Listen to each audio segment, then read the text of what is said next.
Hello everyone, welcome back to my channel. मैं आज आपको बताने जा रहा हूँ गूगल सर्च कंसोल में कवरेज रिपोर्ट के अंदर जो duplicate submitted URL not selected as canonical ये जो एरर आती है उसका क्या मतलब है, क्या रीज़न है ये एरर आती है और हम इसे कैसे फिक्स कर सकते हैं। तो चलिए देखते हैं। सबसे पहले आपको क्या करना होगा, अपना गूगल सर्च कंसोल अकाउंट जिसे वेब मास्टर अकाउंट भी कहते हैं उसे ओपन करना होगा।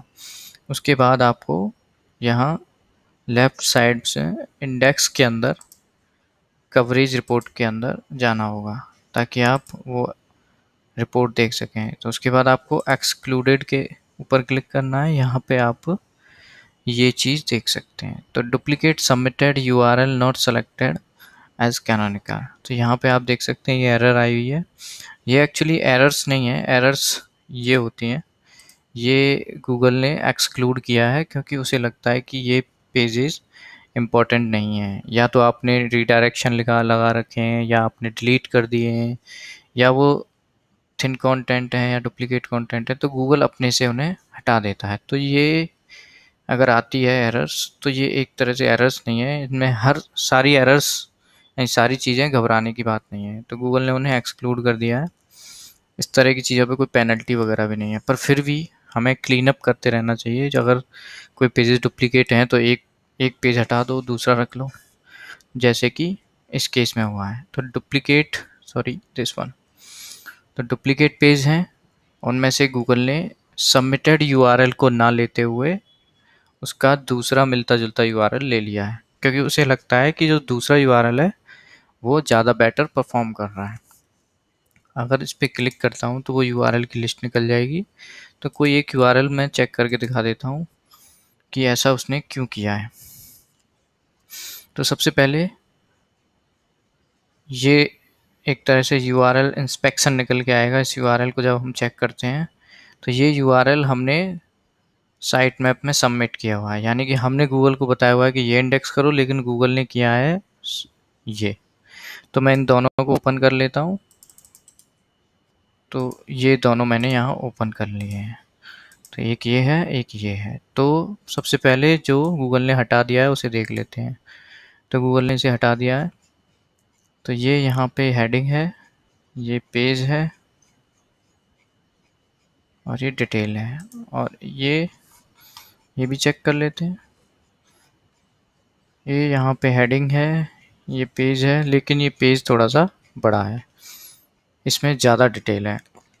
तो इसलिए गूगल ने सेम कंटेंट होने की वजह से ये वाला लेने के बजाय ये दूसरा वाला ले लिया है। तो आपको क्या करना है, आपको ओरिजिनल यूआरएल यानी कि इसको या तो कैनोनिकल ऐड कर देना है या फिर रीडायरेक्ट कर देना है, 301 रीडायरेक्शन। अगर आप और वेबसाइट में जहाँ जहाँ लिंक है अगर आप रीडायरेक्शन लगाते हैं तो वहाँ से हटा देना है, क्योंकि आपका बेस्ट यूआरएल ये है। या फिर इस पे जो बेटर कंटेंट है वो उसको यहाँ ऐड करके इसको रीडायरेक्ट कर सकते हैं। तो एक तरह से आप फालतू के यूआरएल हटा सकते हैं ताकि क्रॉलिंग और इंडेक्सिंग में इशू ना हो। तो जितना हो सके आपके सारे पेजेस यूनिक और कह सकते हैं कि इनवैलिड ना हो, यूनिक हो और इन डेप्थ कंटेंट हो। यानी कि ऐसा ना हो कि आधा कंटेंट इसमें है और 60-70% कॉपी करके दूसरे पेज में पेस्ट किया हुआ है और थोड़ा बहुत चेंज कर दिया हो।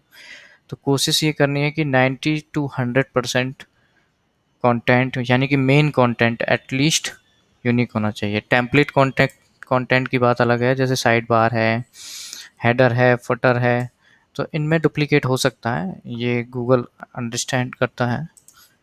लेकिन मेन कंटेंट जो है, जो साइट के बीच में कंटेंट आता है, वो यूनिक होना चाहिए 100%।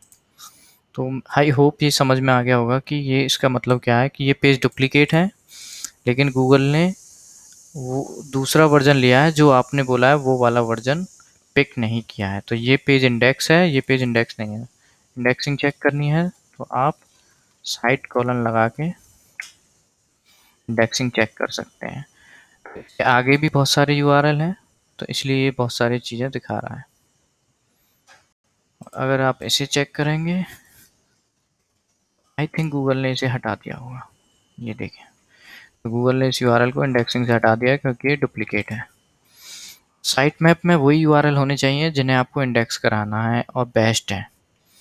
तो कोशिश कीजिए। और भी कई रीज़न हो सकते हैं इस तरह से दिखाने के। हो सकता है कि वो सेम टू सेम कोई टेक्निकल इशू की वजह से, डेवलपमेंट इशू की वजह से सेम टू सेम पेज बन गए हों और उनका लिंक्स आपने पब्लिकली दिखा रखे हों। तो कई रीज़न हो सकते हैं कि गूगल आपका सबमिटेड यूआरएल ना लेके दूसरा ले लें। यानी कि मान लेते हैं ये साइट है अपनी और इसमें आपने ये लिंक बनाए हुए हैं और ये लिंक्स गूगल को पब्लिकली दिख रहे हैं, तो वो इनको फॉलो करेगा। अगर साइट मैप में आपने इससे मिलता जुलता दूसरा लिंक ले लिया, ये नहीं लिया, तो वो उसे इम्पोर्टेंस नहीं देगा। वो मेन साइट पे जो लिंक्स हैं उनको ज़्यादा इम्पोर्टेंस देता है। तो हमेशा ध्यान रखें कि ऐसा ना हो कि यहाँ लिंक अलग है, वहाँ अलग है। तो जो साइट मैप में ले रहे हैं वो लिंक्स साइट में भी होने चाहिए कहीं ना कहीं। और जितना हो सके distribution backlinks, sorry internal links हमें लगाने चाहिए साइड बार में, फुटर में, मेनू में, ताकि गूगल को वो सारे के सारे लिंक्स मिल जाएं। और जो लिंक्स साइट मैप में नहीं है वो साइट में भी ना हो, तो ये ज़्यादा बेटर है। जैसे कि इस केस में साइट मैप में लिंक नहीं है लेकिन वो साइट में है, तभी गूगल को ये लिंक मिला है।